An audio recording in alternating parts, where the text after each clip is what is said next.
cauliflower pizza crust.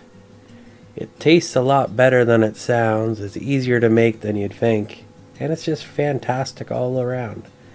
I used 2 cloves of garlic that I crushed up, have a teaspoon of basil and a teaspoon of oregano, 1 egg, and approximately a cup of mozzarella cheese that I shredded, and my fancy cauliflower, which I'm going to show you how to prepare here in a second. So the fancy cauliflower is known as cauliflower rice, and essentially what we're going to do is we're going to hack apart our cauliflower, removing all the stem bits and whatnot, and then we're left with just the white crown portion. And then we're going to cut that into smaller pieces, throw it into the old food processor or blender, and grind it till it's nice and small. Very simple, very easy to do. My blender is small, so I do it in multiple batches.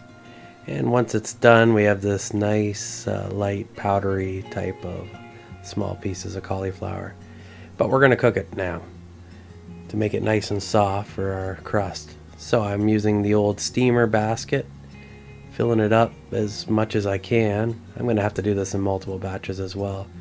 Get the old pot on the stove, a little bit of water, just so it does the steaming process, and I cooked it for about 10 minutes or so until it was nice and tender.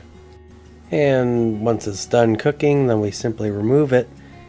And my little steamer basket here, the center pin thing that you normally pick it up by, is broken, so a bit of a balancing act getting it out. And then we simply dump it in a bowl that I have my cheesecloth in. We're going to use that for the draining process. And I'm just going to fast forward to all of my cauliflower rice being installed in it for the draining process. Our draining process is the most important process of making this. We got to get out as much water as we possibly can.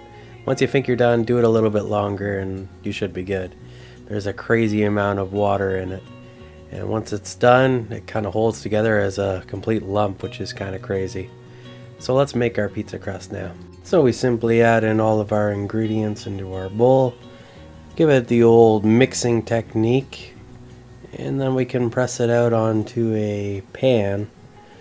And then we're going to bake it in the oven at 450 degrees for 20 minutes, and that should get it to kind of hold together pretty good.